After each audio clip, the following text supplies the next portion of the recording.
And we are talking with Dave Reeves of Reeves Complete Auto Center and learning a thing or two about how to take care of your car. I don't know about you, but I've always been the best at it. But I do know that here in Santa Clarita, we get very hot. And one of the first things I want in my car and on when I get in here in our valley is the air conditioning. Dave Reeves, hello. Talk to me a little bit about air conditioning service and repair. Hi, T. How are you? I'm fine. Okay, driving, there's 3 myths apparently about cars' air conditioning, about driving up steep inclines for many miles, like that Bishop to Mammoth, or my gosh, the Grapevine, and they'd say, oh, turn off your air conditioning. I've always been told that my whole life. Do you need to shut off your air conditioning? That was the olden days. Oh. Cars weren't equipped as well as they are now with the cooling systems and the fans and whatnot. No, you never. Wow.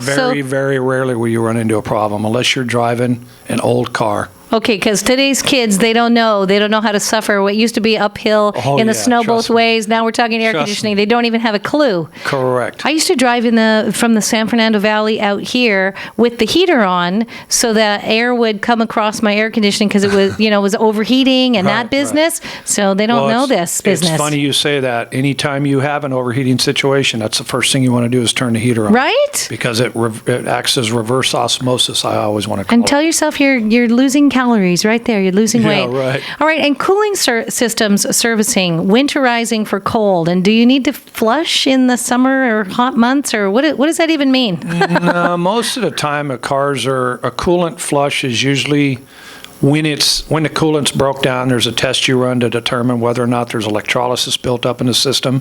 A lot of your vehicles now have maintenance intervals for that type of stuff.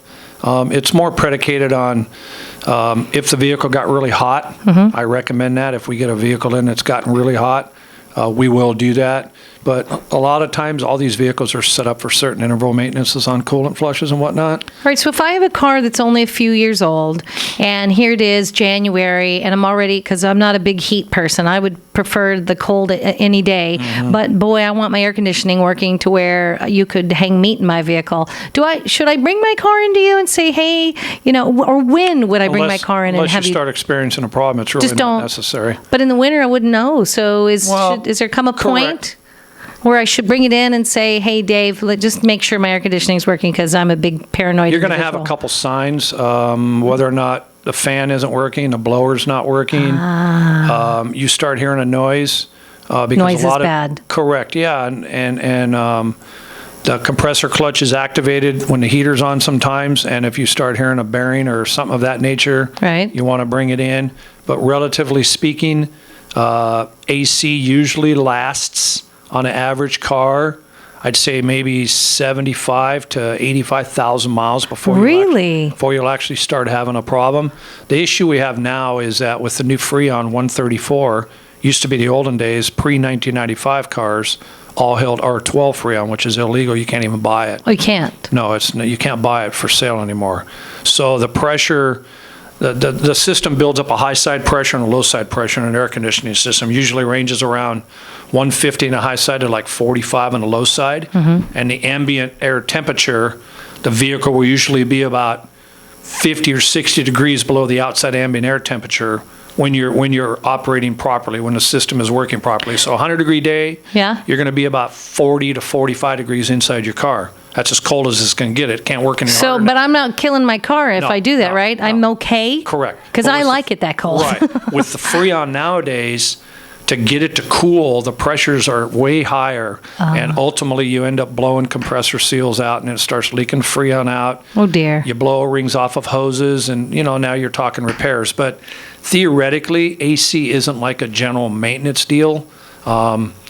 It's not like it's something that you do every increment of mileage on the service intervals, like 30, 60, 90s, et cetera. Right. It usually is when you start experiencing some kind of a problem. Now, low airflow when you have the air on, it's blowing better out one side of the dash than the other, you've got some kind of an issue.